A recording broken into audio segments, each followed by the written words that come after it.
کیا بنے گا بندے تو سوچ آخرت کی۔ ایک لڑکی مکہ سے ہجرت کر کے مدینہ پہنچ گئی اور ابھی اس کی ماں کافرہ ہے جو کہ مکہ کے اندر ہے۔ فتح مکہ سے پہلے کا واقعہ ہے۔ ماں کی دل میں بیٹی کی محبت آئی، دل تڑپ گیا۔ ماں کو چاہا کہ میں بیٹی سے ملاقات کر کے آؤں۔ ماں تو ماں ہوتی ہے، مکہ سے سفر کر کے مدینہ پہنچی۔ دروازہ کھٹکھٹایا، اندر سے آواز آئی کہ کون؟ یہ کہتی ہے کہ بیٹی میں تیری ماں ہوں، جلدی سے دروازہ کھولو، میرا دل تڑپ رہا ہے، تیری محبت نے مجھے مجبور کر دیا مدینہ آنے پر، جلدی سے دروازہ کھولو۔ آپ ایمانداری سے بتاؤ کہ توڑ کر کے جانا چاہیے تھا۔ اماں سے لپٹ جاتی اور خوشی کے آنسو بہاتی اور کہتی میری پیاری اماں، میری پیاری اماں اتنا دور سے سفر کر کے آئی ہے، اتنا دکھ تکلیف اٹھا کر کے آئی ہے، لیکن بیٹی گھر سے بیٹھی بیٹھی کہتی ہے کہ اماں میں نے تجھے کفر کے حالت میں چھوڑ کر کے آیا تھا، تو اس وقت کافرہ تھی، کلمہ نہیں پڑھتی تھی، اب مجھے بتاؤ کہ میرے نبی کا کلمہ پڑھ کر کے آئی ہے یا ابھی بھی کافرہ ہے؟ تم مسلمان بن کر کے آئی ہے یا ابھی بھی کفر کے حالت میں ہے؟ تو اماں کہتی ہے کہ بیٹی ان سب باتوں کو چھوڑو، آخر میں تیری ماں ہوں، تو میری بیٹی ہے، محبت نے مجبور کیا، میں تم سے ملنے کے لیے آ گئی ہوں، ملاقات کرنے کے لیے آ گئی ہوں، بہت تکلیف کو برداشت کر کے میں مدینہ آیا ہوں۔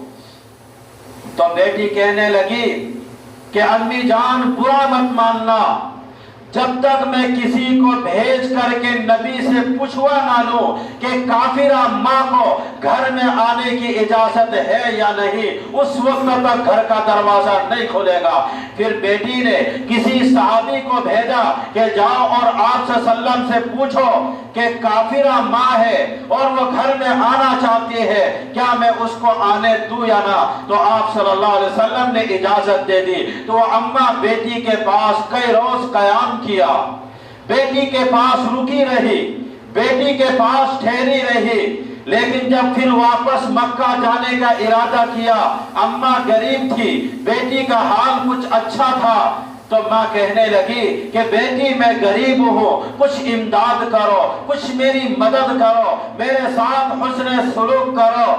ذرا اندازہ کرو، جب ایک مرتبہ نبی نے اجازت دے دی تو پھر بار بار پوچھنے کی کیا ضرورت تھی؟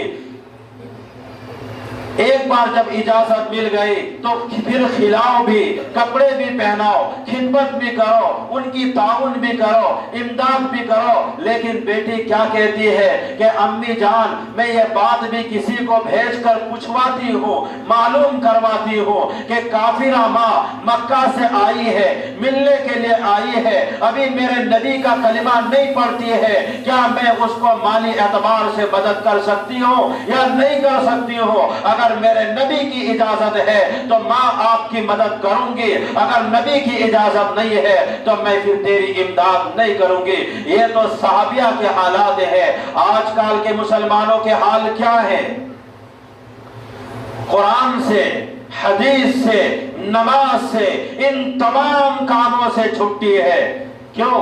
اس لیے کہ ان پر جنت واجب ہو چکی ہے، یہ جنت کے ٹھیکیدار بن چکے ہیں، اس لیے نہ قرآن کریم کی سے پرواہ ہے، نہ حدیث سے پرواہ ہے، نہ نماز سے پرواہ ہے، نہ نبی کریم صلی اللہ علیہ وسلم کے سنت کی تابعداری سے پرواہ ہے، نہ جہنم کے انگاروں سے پرواہ ہے۔ اللہ نے قرآن میں فرمایا قُلْ مَتَاعُ الدُّنْيَا قَلِيلٌ، یہ دنیا تو بہت تھوڑے دنوں کا سودا ہے، یہ تو دنیا بہت تھوڑے دنوں کا سودا ہے۔ وَالْآخِرَةُ خَيْرٌ لِمَنِ اتَّقَىٰ وَلَا تُظْلَمُونَ فَتِيلًا، اور آخرت تو باقی رہنے والی ہے۔ ان جماعت کے میں کیا کیا نمونے آپ کو بتاؤں، قیامت قائم ہو سکتی ہے لیکن صحابہ کرام کے واقعات ختم نہیں ہو سکتے۔